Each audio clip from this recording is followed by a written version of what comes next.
So you're getting married. You want to know if a photographer is actually ripping you off in the price that they charge for your wedding pictures. Or you're a photographer and you want to know if you're charging enough for your wedding pictures.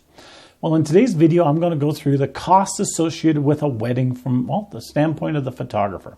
Now, if you've been on The Knot, if you've been on The Wire, TikTok, I'm trying to think of everything, Instagram, Facebook, YouTube, you're going to see these posts by people saying, here's what you should be paying for your wedding pictures. Don't get ripped off for your wedding pictures. And if you're a photographer, you're going to have heard some of the BS that's out there from different people about how much you should be charging for your photography. Some people say over $200 for a wedding is way too much money. Other people say charge them 50 grand, 60 grand, 70 grand. So what are the costs? What's really involved in a wedding? All right. So first of all, who am I? My name is Mike Patterson, and I'm a professional full-time photographer located here in Southern Alberta, Canada. For a number of years, I did weddings. I did lots of weddings. I no longer do weddings. So as the saying goes, I don't have a horse in that race any longer. So I can spill the beans about everything. And I don't care. I don't care if you're offended. I don't care if you like what I say. I'm telling you what the truth is. So today we're going to go through a bunch of slides showing you the time that I would invest in a wedding. Now, this wedding happened a number of years ago. A few things about it. First of all, it was a very basic wedding. It didn't include getting ready pictures. It didn't include reception pictures. It was very basic. Ceremony, formals only. One photographer. Now, it did have included with it my use of my studio as a backup location. I have removed all those costs and such associated with that. And I've narrowed it down to just this. Now, I talk about meetings, and a lot of my meetings, well, most of my meetings were in person. Nowadays, a lot is done online. That still takes the photographer's time. And photographers, you're still investing time in it. When I hear photographers say, oh yeah, I just met them and and then they sit down to figure out how many hours they have invested. Well, imagine doing 50 weddings, 60 weddings, 70 weddings, 200 weddings, 1,000 weddings, and having, well, 20 hours, 30 hours, 40 hours that you're not accounting for. Well, guess what? That's a lot of time that you've invested over the lifetime of your business that you never got paid for. So we need to account for all of this, and people who are buying weddings need to account for it as well. So on these slides, we're going to go through about what I invested in this wedding. So here we go. First one, for booking times. At this wedding, or for this booking, I met this couple at a home and garden trade show. And we spent about an hour, and I've rounded these up and down so they're even numbers, about an hour talking about their wedding, talking about my packages, talking about me. A few days later, they wanted to meet. So on a Wednesday night at 7 o'clock, we got together at my studio. Many people get together online. Many people meet at coffee shops. And we spent another 2 hours going through their wedding day, their stuff that they wanted to tell me, stuff I wanted to tell them, and going through my contract and the information that I wanted. Then, about a week later, they contacted me saying they wanted to book me. I did up a contract. We met together again. Some people send it out, like I say, and they signed the contract. Took me another hour. Then they were over a year from their wedding, which is not unusual. And in that time, I spent minimum, and I know it was a lot more, but a minimum 2 hours changing things, answering questions, so on and so forth. In the case of this wedding, they had a couple things that had to be changed. First thing was the reception hall actually had to stop doing receptions because they were undergoing a renovation and they couldn't do receptions. Bad thing, they had to find another reception hall. So I had to change times, location, and so on and so forth in my contract. We had to talk about how the day was going to flow, so on and so forth. The other thing that they kept me informed of and made sure that I knew in advance was some family issues that were happening, so that on the wedding day, I was kept up to date as to what I was dealing with the family dynamics, shall we say. So that took at least another 2 hours. I know it took way more than that, but I put in 2 hours. And then 1 month before the wedding, I always met with my bride and grooms to go through the day just to make sure nothing else changed, just to make sure we were on the same page, just to make sure that we were happy with each other, and so on and so forth. So right there, just the meetings was 8 hours. Now, the day shooting time, or the shooting time, not just the day. The day before, I always did a gear check. I went through and charged my batteries, made sure my cards were empty, made sure I had cards, made sure I had backup gear, made sure everything was working, made sure everything was packed up, all of that stuff. Then the day of the wedding, I did one more quick check to make sure I had everything, to make sure everything was there, make sure everything was working. Each one of these was well over 1 hour, but I put in 1 hour for each of these. Then, before the wedding, on my way to the wedding or the day before, I would go and check out our formal locations to make sure that they were okay, make sure nothing had changed, make sure there wasn't construction, make sure there wasn't damage from a storm or something. And then I would drive to the ceremony. That took me another hour. The wedding, in this case, the wedding went from 1 to 5. Technically, I got there at 12. I didn't leave until 5:30, but hey, I rounded these up. So the wedding, 4 hours. Backup of digital files after the wedding took me another hour. So just for shooting, it took me 8 hours. Now, what about editing? Well, I had a process that I did this, and these weren't sequential days. I didn't do day 1, day 2, day 3, right, one after the other. I may do day 1 on Monday, day 2 on Friday, day 3 the following Tuesday, something like that. But the first day one, the first edit was 2 hours. And I went through and made sure that I had all the pictures on the drive, made sure I had an extra folder with the duplicates in, and then went through and started deleting pictures, making sure the pictures were right, making sure the pictures were in order, so on and so forth. The second time I did it, it was another 2 hours. I went through, made sure everything was okay, so on and so forth. Day 3, which was my last day of edits, was just a quick check, sit down on the computer, go through everything, make sure everything was, the shoot list matched what I had shot, and so on and so forth, that I didn't delete an extra picture, all that sort of stuff. And then the final day was 2 hours of checking them again, just to make sure I had everything in order, renaming them. And this I added because this is how things are now. In my wedding, I actually prepared a proof book.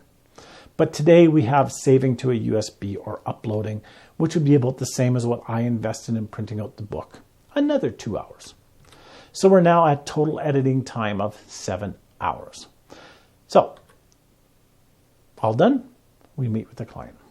Approximately 1 month after the wedding, give or take, depending upon their schedule, when they went for their honeymoon, so on and so forth, I would present them with their pictures. Now, in my case, I actually presented them with an album. And with the album that they got, the proof book that they got, I would project it on a big screen and we would sit down and go through it. These went way more than 2 hours, but I always budgeted 2 hours for it. We would go through each picture, so they would go ooh and ah and ask me this, not and the other thing. We may even talk about sizes and prints, but this is what this time was for. And then between the time that they got their proof book and they were happy with it, they would contact me to ask me questions. What about this? Where's this picture? Why didn't we? Did we? What happened? And I could answer questions for them. A lot of times it's like, didn't we do one with grandpa and grandma only? And I would say, no, you asked not to do that because of his mobility issues. Oh yeah, I remember that. So it's just small stuff. So total in finalizing the wedding, another 3 hours. So how much time have I invested to this point? Meetings, 8 hours, shooting 8 hours, editing 7 hours, presentation 3 hours, for a total time of 26 hours. So 26 hours of my time has now been invested in that wedding. Now, a lot of people I hear online say, only pay for the 4 hours of photographers at the wedding. Only pay them $50 an hour, $20 an hour, and $80 and they're done. No, 26 hours I have invested. Now, photographers, how much do you want to make from a wedding? How much is your time worth? $10 an hour, $20 an hour? Well, in my books, I consider either $50, this was a few years ago, was a good fee, or $75 was a good fee. Now, today, I would be well above that. I'd probably be double at least.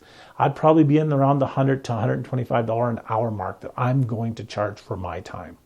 That's not unusual. That's not obscene. Plumbers, electricians, all of those, that's about the rate they charge. So this is without any expense to me. This is just my time. But minimum, you're going to be charging out between the $1,300 and $2,000 mark. Does not take into any of the expenses of running a business. So what about running a business? Well, we have the purchase, the repair, and the update of camera equipment. Now, the bride and grooms may be thinking, why should I have to pay for that? I didn't break the camera. No, but every time we take a picture as a photographer, click, click, click, that's one less click that we have to click, that we can. So you are wearing out the camera. So we have to allocate funds to pay for that. Buy new equipment, because guess what? The photographer today can't shoot with the same gear as the photographer did 10 years ago, because the bride and grooms expect so much more. They expect little pieces of video. They expect this, they expect that. So we have to buy new equipment. We have to buy camera bags, lenses, new cards. We have to buy new computer equipment to handle these files, to replace the stuff that breaks, to get more technology, keyboards, external storage, monitors, programs, mice, whatever. We have to buy all that. And that's factored into weddings as well. What about other expenses? Well, we have insurance. We have insurance for the home, the office, the vehicle, the equipment, all that sort of stuff. But you say, well, I shouldn't have to pay for all that. Well, how's the photographer going to get to your wedding? How's the photographer going to be ensured that they're not going to be sued at your wedding if somebody trips over their camera bag? All of this is included in what we charge. Not the hourly fee that we charged before, but this is put into the fee that we are going to charge you for doing the work that, well, you asked us to do. Our internet, our website, the use of our vehicles, buying props, chairs, miscellaneous gear, and the big one, our training as photographers. And I hear this a lot. I hear many people say that, why should I, as a bride and groom, pay for the photographer's training? But guess what? You're the ones that expect the newest, the best looks, this, that, and the other thing. You're the ones that want your wedding to look like the Kardashians' wedding, or your wedding to look like the Prince and Princess of Wales's wedding, or your wedding to look like that Instagram wedding, that TikTok wedding, that Facebook wedding, that YouTube wedding. So we have to take training for that. And all of this gets added into what we have to charge you. So even though we're only charging you maybe $2,000 for our time, we have to add in all this other stuff. And that price is going to vary. And it's going to vary a lot. Now, how much is a wedding package worth? Well, I can't say that. For instance, I live in Lethbridge, Alberta, a smaller community. A community that if I was charging $3,000 to $5,000 for a wedding, that would be acceptable. But when you go to a bigger community, 2 hours north of us is Calgary, Alberta. West of us is Vancouver, BC, Toronto, New York, Chicago, Los Angeles, Sydney, Paris, France, or wherever. We have different expenses as photographers that we have to pay for. We have higher cost of living. We have different fees and so on and so forth that we have to cover. So that's going to all be a part of it. Now, what about these photographers who charge $200 for a wedding? Is it worth it? My opinion, no. You get what you pay for. Well, what about these photographers who are paying or who are charging $5, $6, $12, $20, $30, $60, $80, $100,000 for a wedding? You get what you pay for. This wedding did not include did not include a second or a third shooter. It did include me. I was the first shooter. This did not include extra coverage. This did not include video. This did not include a photo booth. This did not include that. This did not include traveling to 4 locations. So you're paying for what you get. Now, how can you cut costs for your wedding? Simple. Be realistic of what you want for pictures. Do you want 2 photographers at your reception for 6 hours? Is it going to be beneficial to you? Is it going to be something that you're going to look back and go, ooh, I really want this? Do you need 3 photographers? Do you need 2 photographers? Do you need getting ready pictures? Be realistic about what you want for coverage, the length of time, and how much coverage. As an example for what people look for, what people want in packages. I had a client that came in here the other day, and that's actually what brought about this video. I've done work for them in the past. They have a niece that's getting married, and they wanted to hire me to do her wedding pictures. I said, sorry, don't do them anymore. So they went through a bunch of photographers that they had seen online. Prices went from all the way from $200 for a full day, ridiculously low in my opinion, all the way up to multiple thousands of dollars, which I know this family, and that was not them. They just would not be happy with that much coverage and everything. They're just not that. They're not a they're not a social media family. They don't need video clips. They don't need Instagram posts. They don't need this, that. They just didn't need all of that. So we talked about different things, and they narrowed it down to a couple of photographers that was within what they would need as a package. Like they said, we don't need 2 photographers the entire day. Maybe at the ceremony, maybe at the formal pictures, but that's it.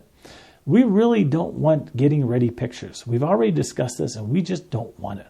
We really don't want a lot of reception pictures. An hour at the reception, that's more than enough. So go through and narrow down your package to what you want. Then sit down with the photographer and talk to them and see what they have. See what you're buying. See what they're including. You may be getting stuff in the package you don't want. You may be getting stuff in the package you never thought you wanted, but now that you think about it, you go, oh, I really like that.